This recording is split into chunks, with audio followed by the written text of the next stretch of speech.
Welcome to the Ricky Matthews Show from the Citizens Bank Studio. I hope you're having a great day as we continue to celebrate so many people across this great state who are working to make it such a great place to live, work, and play. One of the great things about living here, and we get to celebrate this and talk about it every single week, but there's a connection, especially to the coast of Mississippi, to the New Orleans area. And I often said after Hurricane Katrina, while the national press tried to sort of pit us against one another, I always believed that the coast of Mississippi won't rise if the New Orleans region doesn't rise. We were in this together. It's true culturally. It's true in so many different ways, but it's especially true when we talk about the Saints.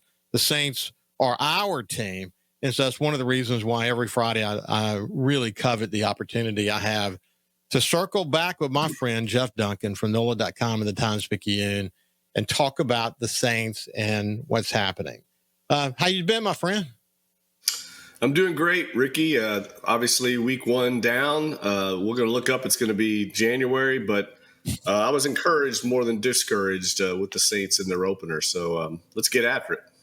Yeah, and injuries are starting to mount, and we already have challenges there. But boy, I like what I saw too. But listen, before we get into the nuts and bolts of what to expect in this upcoming game with the 49ers, which has a lot of sub-stories and sub-drama, including Thomas Morstead coming back.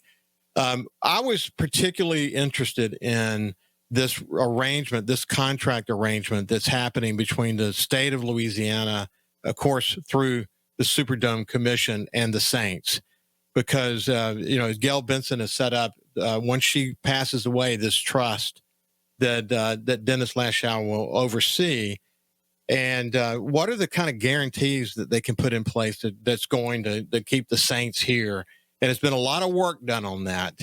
And you guys, once again, broke the story. It's great to see this great team at the Times-Picayune and NOLA.com doing your wonderful work. And you're at the epicenter of all of that. So why don't you kind of, for people here, explain to them why it matters what just happened or what's about to happen. Well, it'll be next week, Ricky. The Saints and the state of Louisiana, who owns the Superdome, as you know, the Saints are the primary tenant in the Superdome. They will announce a new long-term lease agreement. In other words, a lease extension. They're currently working under a deal that's going to expire at the end of 2030. So there's been a lot of urgency to try and get a new long-term lease done. They've been working on this for years, all the way back to John Bell Edwards' administration. They've negotiated this, and at times it's been very contentious because, frankly, the state of Louisiana, led by Rob Vosbein, who's the head of the Superdome Commission, and Shane Guidry, who's kind of the right-hand man for Jeff Landry, they've been pushing back against the Saints on some of the terms of the deal. This is kind of behind closed doors, probably harder than past administrations have.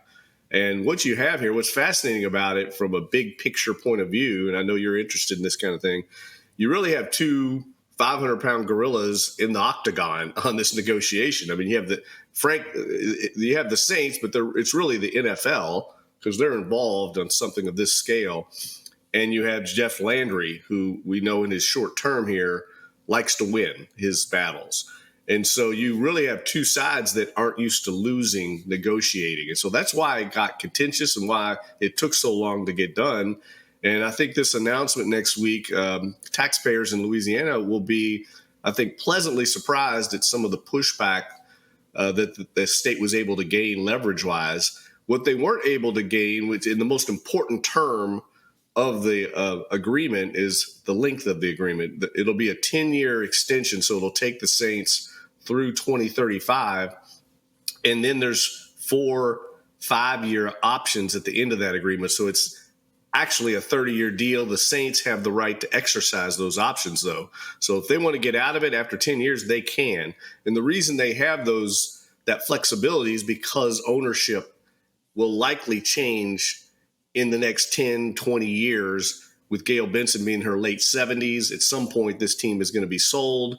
And I think the NFL, well, I don't think, the NFL and the Saints would like some flexibility on the back end of this deal for the new owners that come in. And that's where it does get a little precarious, frankly, because you're going to have a potentially new owner of this team that's going to want either a new long-term deal or new terms in the deal. So I think that's why it's structured the way it is. But the big picture, the Saints are here for at least 10 more years and more than likely 30 years.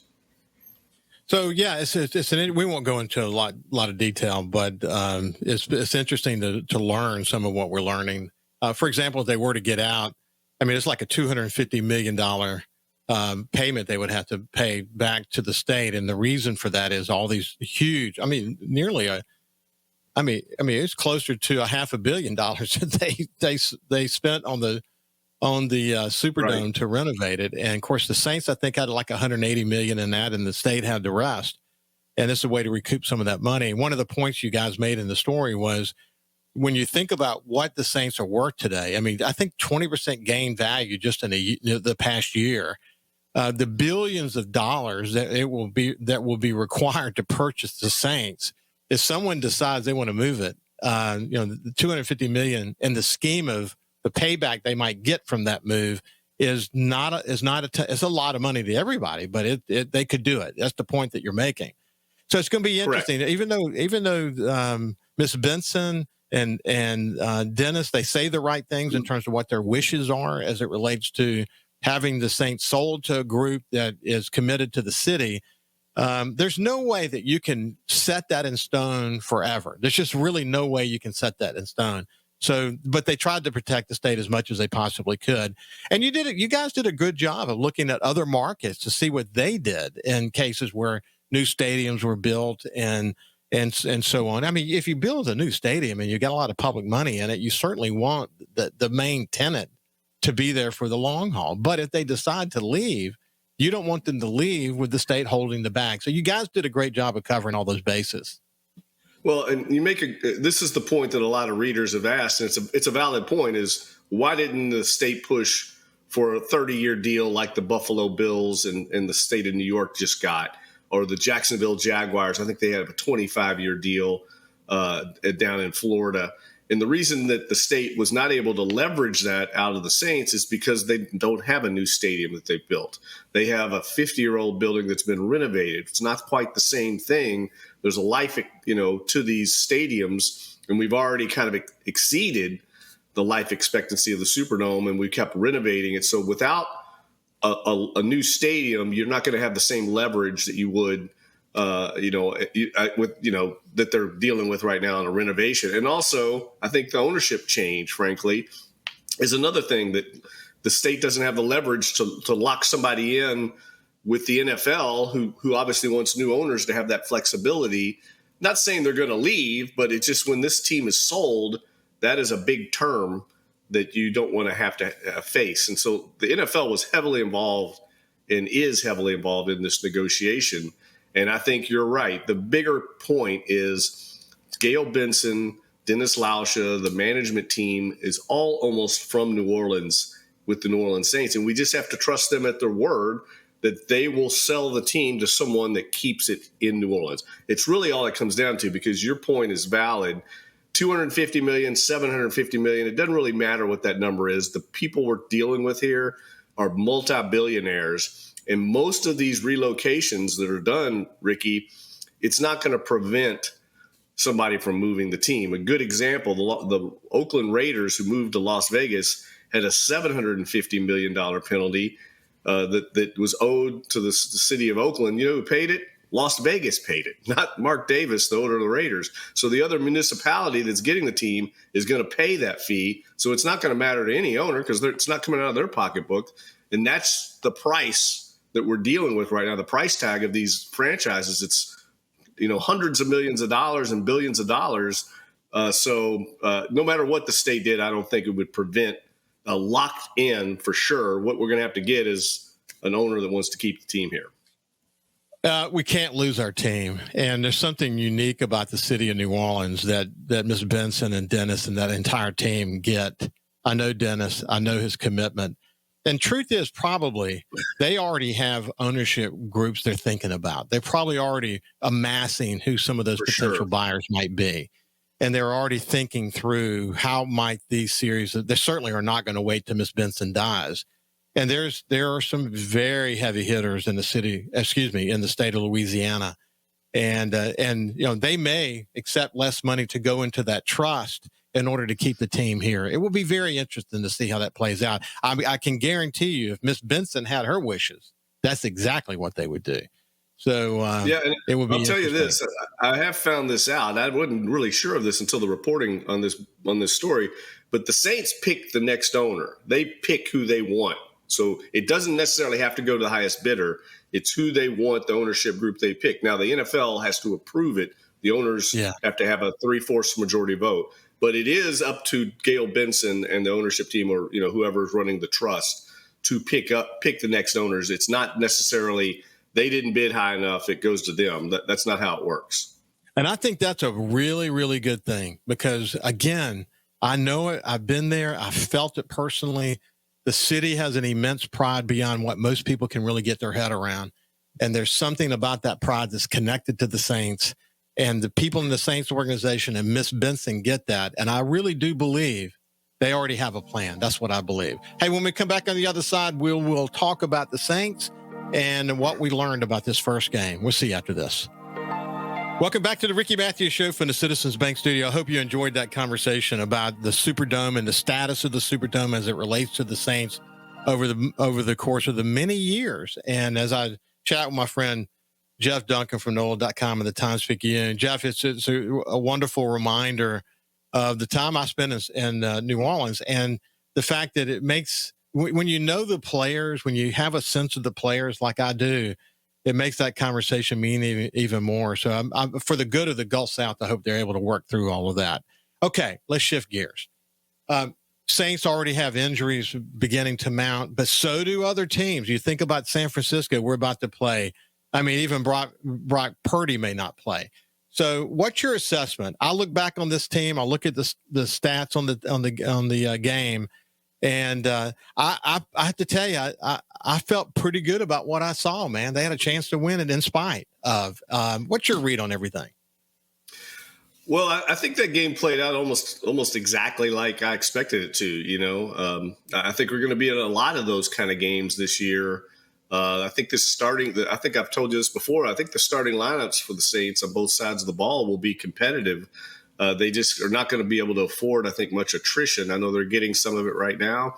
It looks like they're going to get Chase Young back this week, and that could be a good thing. But, they're going to be in a lot of these kind of games where they're close. I don't know if they have the firepower to win most of them. That's where they're at. But I thought that they showed some grit and some fight coming back. Against a good Arizona team. I wasn't that impressed, to be honest with you, with Arizona in some ways. I thought they would be a little better than they were, but I thought the Saints had something to do with that. They had a good game plan, especially defensively, I thought. And the Saints just, they made a few too many first game mistakes, way too many penalties, some missed tackles, leaky defense that let some big plays happen. And they were playing catch up. And that's a familiar thing that I think, people need to understand. Like when you're down 10 points in the NFL, I mean, the other team is kind of managing. We've talked about this before. They're managing the game. So, they had control of the game for most of the game. And that's something I think the Saints have to get past. I mean, that's now been going on 2 or 3 years where the other team's in control of the game. The Saints are playing catch up and they're getting close, but like they're never in control of the game. And at some point, they've got to get control of games because it's so much easier to win them that way. Hey, what's interesting is you look at how we played when we were behind. I think that Arizona's defense, as we now understand, is a kind of a tough defense for quarterbacks to deal with. Certainly, they're going to stop the big play, and they did a fairly good job at that. But I found Spencer to be really dead on and accurate for most of the time. And his passing was good. He made some good decisions. If they could open up the defense and give him some confidence, they might be able to jump up early and not have to wait to play catch up. Yeah, I think the key is a lot of teams are going to play the Saints the same way. The one thing you don't want the Saints to do is to get a quick, easy score with Rashid Shaheed, Chris Olave getting behind the defense. So people are going to play them very similarly, I think, to the way the Cardinals did in the future. At some point, you're going to get maybe an opportunity here or there for a big play, go over the top. They tried that a few times. Unfortunately, I think Rattler was 1 for 4, 1 for 5 on deep balls. That's got to get higher. That's not just him. It could be the receivers, but they're going to have to get some easier explosive plays. That was one thing I took away from that game. There was no explosive plays by the Saints. I think their biggest play was a 21-yard reception by Juwan Johnson. So they're not getting those 50-yard plays the way the Cardinals did. I think they had at least 2. And they're going to have to get to that point. That's the next point they're going to have to make. Kellen Moore and Spencer Rattler. But I agree with you. I thought Spencer Rattler did exactly what he needed to do to keep this team in the game. He really avoided almost all negative plays. He had one sack.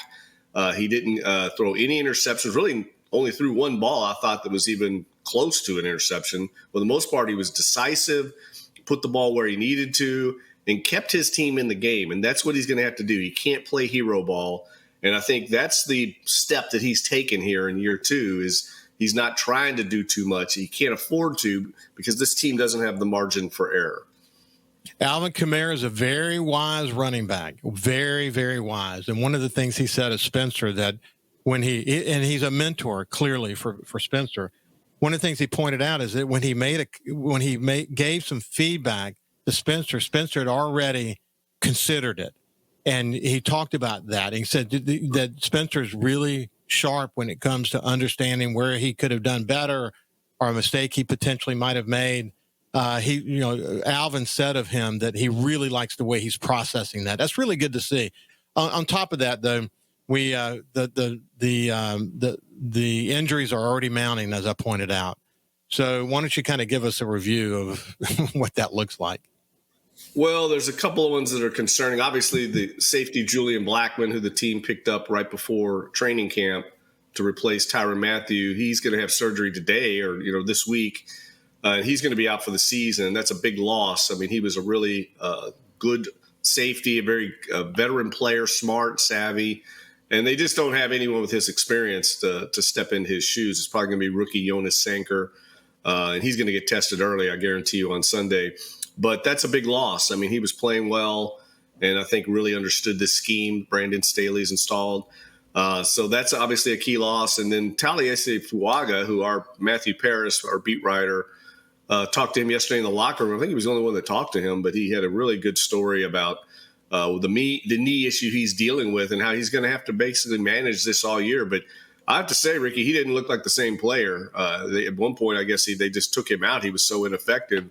And that's a major concern, especially when you have Trevor Penning already out at left guard.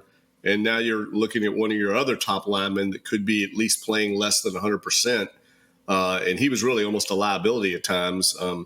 That's a concern because they really don't have, Kasim Richards played. He was actually okay, but I don't know if you want to hold up all year long with Richards as your starting right tackle. So I think we're going to see Fuaga playing. But again, this is just the NFL, man. It's what you got to deal with. As you mentioned, this is a winnable game this weekend. I mean, the 49ers are coming in here with their backup quarterback, their star tight end, George Kittle's out, their star receiver, Brandon Ayuk is out.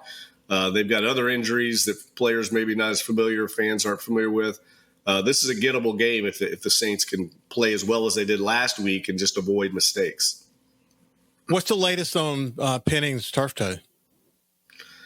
Well, he didn't practice yesterday, so I don't think that's a good sign now.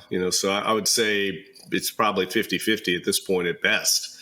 When you don't practice on Wednesday after you've been out for 5 or 6 weeks, it's not a good sign. So we'll see. I mean, you never know. But, I thought Radens played okay. I mean, the offensive line's spotty. It's just the way it's going to be. They had a lot of penalties. The running game was solid. It wasn't spectacular. I thought pass protection, they were pretty good there. They kept Spencer Rattler from a lot of those negative plays. And a lot of that had to do with the creativity of Kellen Moore's offensive game plan. Ball came out quick. They weren't getting anything deep. I thought Spencer Rattler did a good job of taking what the defense gave him. Those underneath throws were there, and he was decisive on them. They were 5-10-yard chunks, but they were consistent. But it'd be nice to get a lead in these games, and then you can kind of dictate things a little more when you're letting them dictate things, that's what we've seen a lot the last couple of years. It's tough to win that way consistently. And we all held our breath when Chris Olave got hit in the chest and his head snapped the way it did, and they immediately brought him to the 10. But as he pointed out after the game, that's kind of the way it's going to be. They're going to play it super conservative with him. He's going to have to prove that he doesn't have a head issue every time he gets a hard hit like that. But that's the way it should be, isn't it, Jeff? Well, yeah, and I was surprised they didn't evaluate him for concussion. I mean, that's what the league has the independent neurologist on the sideline for. That surprised me because that was a vicious hit, a vicious hit. I mean, I couldn't believe he got up from it. And yeah, everyone's going to collectively hold their breath with Olave. He's their number one receiver, and they have to have him healthy, obviously, going forward. But, it's a big year for him. That's the problem with not having a long-term contract done. I mean, he's fighting for financial security for his life. And it's very difficult to get a team to invest that much money in you when you're not potentially going to be available because of your injury history. It's a very difficult situation.